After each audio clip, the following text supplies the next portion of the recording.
it's exciting to announce the next in the Masters Collection series, which is actually celebrating the 20th anniversary of the Return of the King. This beautiful piece acknowledging the moment that Gandalf and Gwaihir come in to rescue Frodo and Sam off the fiery slopes of Mount Doom is a piece we've called Salvation at Mount Doom.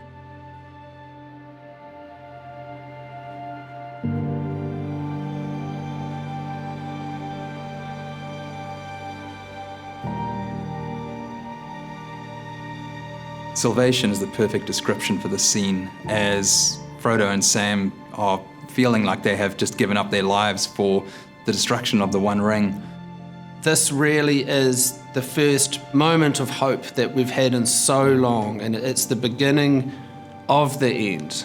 So we thought to immortalise it as a statue would be the right thing to do. Gary Hunt was the sculptor of this piece.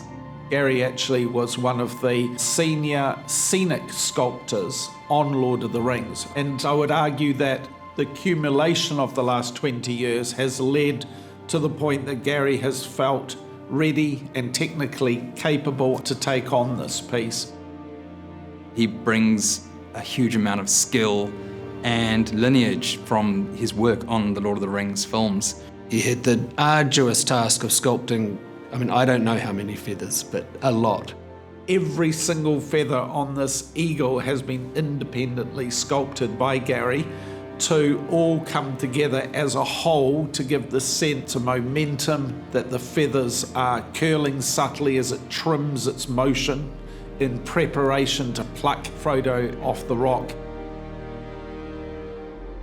This has required an amazing number of subtle creative choices to get the balance between the figures that he's sculpted, the environment, the sense of Gandalf in complete control in this moment, and then the sense that Frodo and Sam are still the most important component in the scene.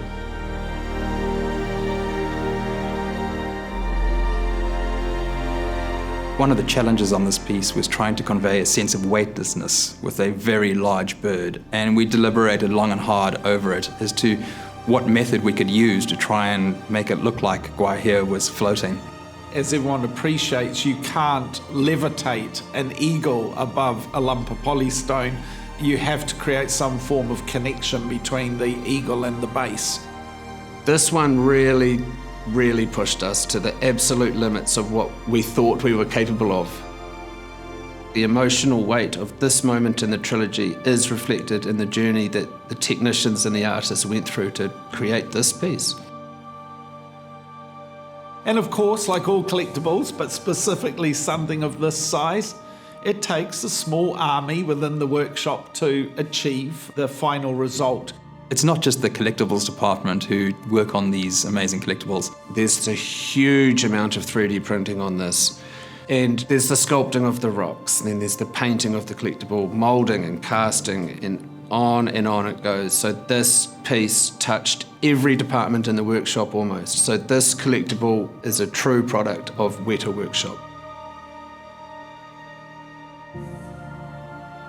The beauty of the underlit lava and how it will actually light the piece, the sense of weightlessness in the eagle, the sense of peril that was about to befall the two hobbits, and the fact that salvation has arrived.